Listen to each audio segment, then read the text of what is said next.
আসসালামু আলাইকুম। সুপ্রিয় সপ্তম শ্রেণীর শিক্ষার্থীবৃন্দ, কেমন আছো তোমরা? তো আজ আলোচনা করব তোমাদের বার্ষিক পরীক্ষা 2024-এর যে সিলেবাস এবং প্রশ্নের মানবণ্টন, এবং সাথে থাকবে কিছু নমুনা প্রশ্ন। সো ভিডিওটি না টেনে পুরো ভিডিও দেখার চেষ্টা করবে। টেনে টেনে দেখলে অনেক বিষয় বুঝতে পারবে না। তো চলো শুরু করি। Annual assessment guideline, subject English, class 7। তো এখানে সিলেবাস নিয়ে প্রথমে আলোচনা করা হবে। প্রথমে সিলেবাসে কি দিছে সে বিষয়টা আমরা আগে দেখব। দেখো, এই বি নাম্বার বলছে সিলেবাস ফর অ্যানুয়াল এক্সামিনেশন 2024, অর্থাৎ বলছে যে বার্ষিক পরীক্ষা 2024 এর জন্য যে সিলেবাস, এই সিলেবাসের যে প্যাসেজটা প্রথমে থাকবে সেটা হচ্ছে তোমাদের বই থেকে হিরোস অফ বেঙ্গল, যেটির পেজ নাম্বার হচ্ছে 76 to 83। এরপরে সুভাষ প্রমিস, যেটি 130 to 125 পেজ, অর্থাৎ এগুলো পেজ নাম্বার। এরপর বলছে তৃতীয় নাম্বার যে প্যাসেজ হচ্ছে be the best of whatever you are, যেটি তোমার 126 to 134 পেজ। এরপরে পরের প্যাসেজটা বলছে আওয়ার ল্যাঙ্গুয়েজ মুভমেন্ট, 135 to 148। এরপর বলছে রাইটিং উইথ এ পারপাস, যেটি 149 to 154 পেজ। এরপর অ্যাজ ইউ লাইক ইট, যেটি 155 to 168। এই হচ্ছে তোমার ইংরেজি বইয়ের যে এই প্যাসেজগুলো থেকেই তোমাদের বার্ষিক পরীক্ষায় থাকবে। সো এই প্যাসেজগুলো ভালো করে পড়বে।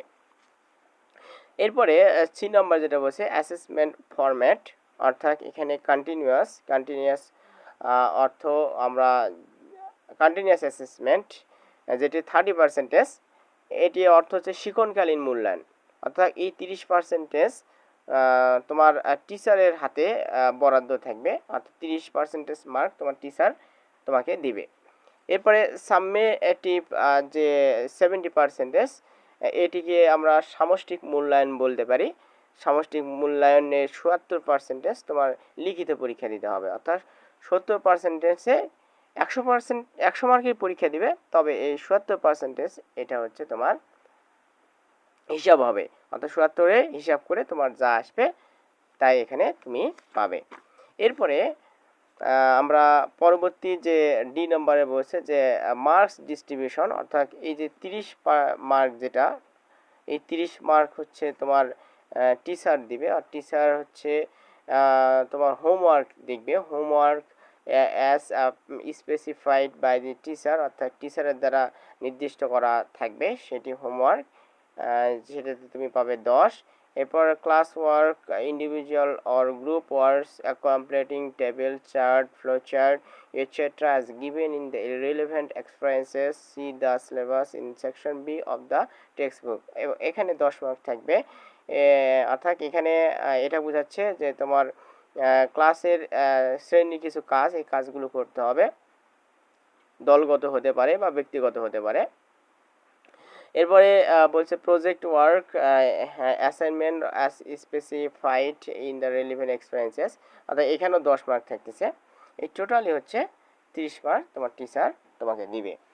এরপরে ই নম্বরে যেটা দেওয়া আছে যে সামেটিভ অ্যাসেসমেন্ট, যেটি হচ্ছে তোমার সামষ্টিক মূল্যায়ন, এবং এটার মার্কস ডিস্ট্রিবিউশন হচ্ছে প্রথমে একটা প্যাসেজ থাকবে, এবং এই প্যাসেজের হচ্ছে 30 মার্ক বরাদ্দ থাকবে, অর্থাৎ রিডিং 30 মার্কস, যেটি প্রথমে থাকবে এই প্যাসেজের হচ্ছে এমসিকিউ হচ্ছে 5টা কোশ্চেন থাকবে। এই 5টা কোশ্চেনের হচ্ছে তোমার 5টায় 5 মার্ক।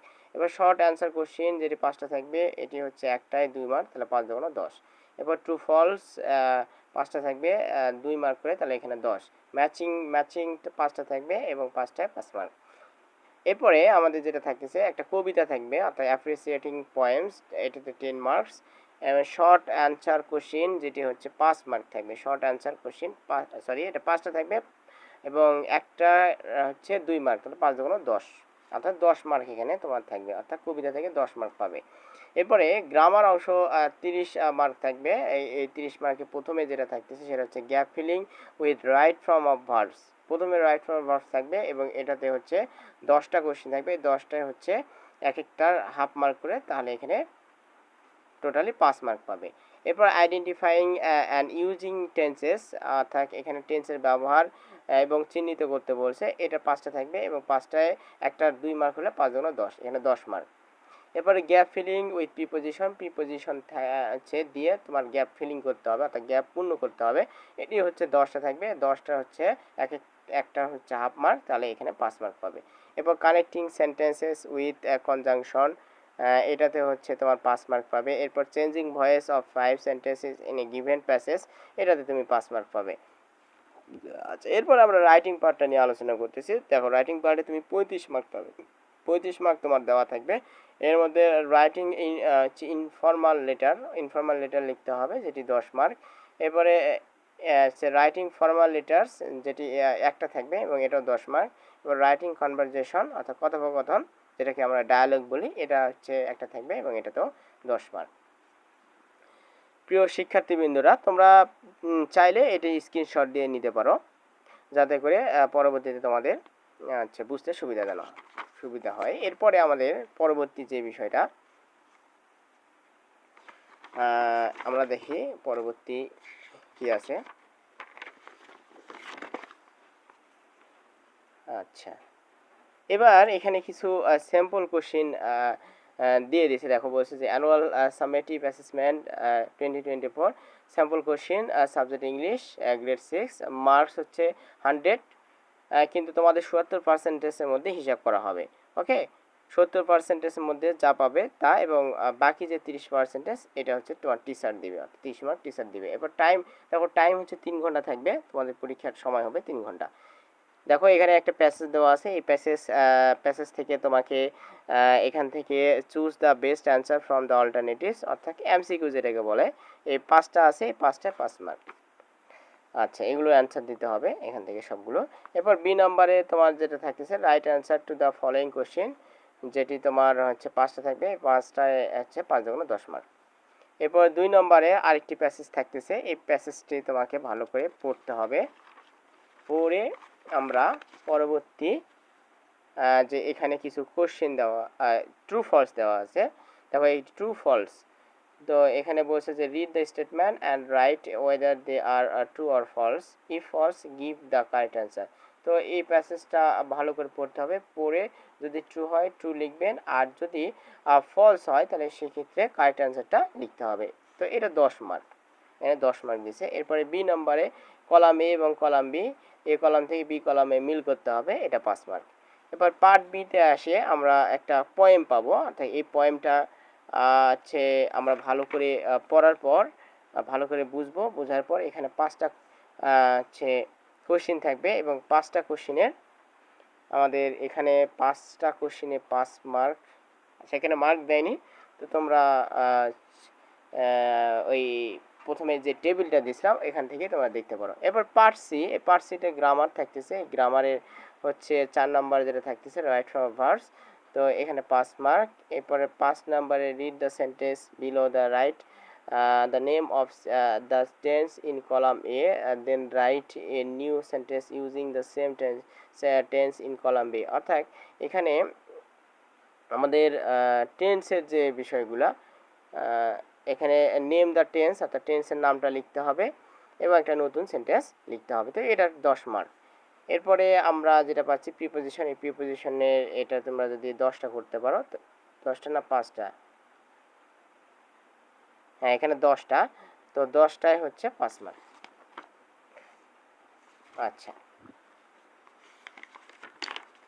এরপর দেখি পরবর্তী আমরা কি পাচ্ছি।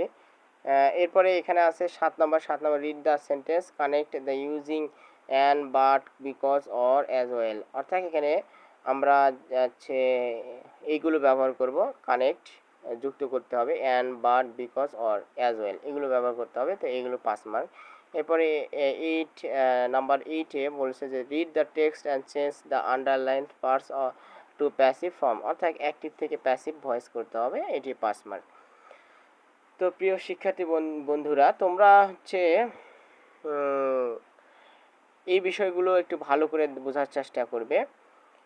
তো পরবর্তীতে ইনশাল্লাহ তোমাদের সামনে আমি হচ্ছে এই প্যাসেজগুলোর উপর, যে প্যাসেজগুলো তোমরা ইতিপূর্বে দেখলে, এই প্যাসেজগুলোর উপর ইনশাল্লাহ আমি ভিডিও করব, অর্থাৎ এই মডেল করে এখানে আপলোড দেওয়া হবে এবং এখান থেকে তোমরা দেখে নেবে, এটা আমি আশা করি। আচ্ছা, এরপরে পার্ট ডি অর্থাৎ রাইটিং পার্ট থাকবে এবং রাইটিং পার্টে 30 মার্ক থাকতেছে, 10, 20, 30। তো 9 নম্বরে থাকতেছে কি দেখো, 9 নম্বরে হচ্ছে তোমার রাইট এ লেটার, অর্থাৎ একটা লেটার লিখতে হবে, যেটি 10 মার্ক।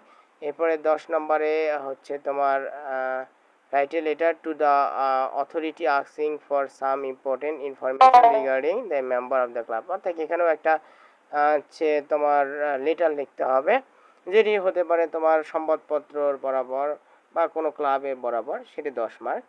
এরপরে নাম্বার 11, এই 11-এ এসে তোমাকে একটা ডায়ালগ লিখতে হবে, write a conversation between you and your classmate about the cause and effect of the recent flood. আচ্ছা, তাহলে এই যে এখানে কথোপকথন তুমি এবং তোমার যে সহপাঠীর মধ্যে, তো এটি 10 মার্ক। তো প্রিয় শিক্ষার্থী বন্ধুরা, আজকে এই পর্যন্তই। ভালো থেকো, সুস্থ থাকো, আল্লাহ হাফেজ।